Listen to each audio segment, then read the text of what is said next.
Хабиб Нурмагомедов спорттық мансабын аяқтады. Майкл Чендлер мен Чарльз Оливера бос тұрған UFC-дің жеңіл салмақтағы титулына таласады. Баршаңызға ассалаумағалейкум, сіздермен бірге ERA-X арнасы. UFC президенті Дана Уайт ресейлік файтер Хабиб Нурмагомедовке тиесілі жеңіл салмақтағы чемпиондық белбеудің вакантты болғанын ресми растады. 29-дан мол ол мансабын 100%-ға аяқтады. Хабиб, барлығы үшін рахмет. Алдағы өміріңізге сәттілік тілейміз, деді Уайт.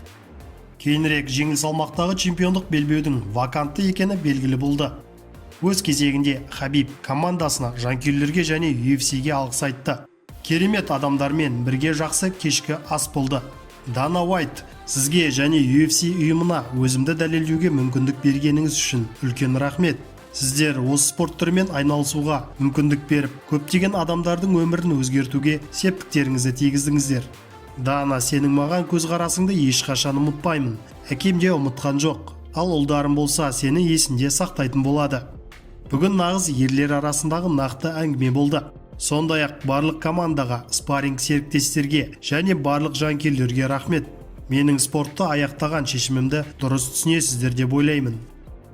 Айта кетейік, 32 жастағы Хабиб Нурмагомедов UFC-дегі дебютын 2012 жылдың қаңтарында өткізді. 9 жыл ішінде Fighter Promotion'де 13 рет жеңіске жетті. 2018 жылдың сәуірінде Нурмагомедов жеңіл салмақтағы чемпиондық титулға ие болды. Соңғы 3 жылда чемпиондық белбеуін 3 рет сәтті қорғады. Ресейлік файтер былтыр қазан айында өткен UFC 254 турнирінде соңғы рет октагонға шықты. Онда Джастин Геджиді екінші раундта жеңген болатын. Хабиб Нурмагомедовтың зейнеткерлікке шығу туралы жаңалықтардан кейін бос тұрған UFC-дің жеңіл салмақтағы титул үшін жекпе-жек туралы ақпарат пайда болды. Жаңа чемпион Майкл Чендлер мен Чарльз Оливера арасындағы шайқаста анықталады. Жаңалықты бірден бірнеше ақпарат көздері, соның ішінде ESPN де хабарлады. Жекпе-жек 15 мамырда UFC 262-де өтеді. Бұрынғы Bellator чемпионы Чендлер UFC-де бір жекпе-жегін өткізіп, Дэн Хукерді нокаутқа түсірді. Ал Оливера болса 8 жеңісті сериясымен келе жатыр. Менің ойымша, бұл салмақта чемпиондыққа нағыз үміткер Дастин Порие болуы керек еді.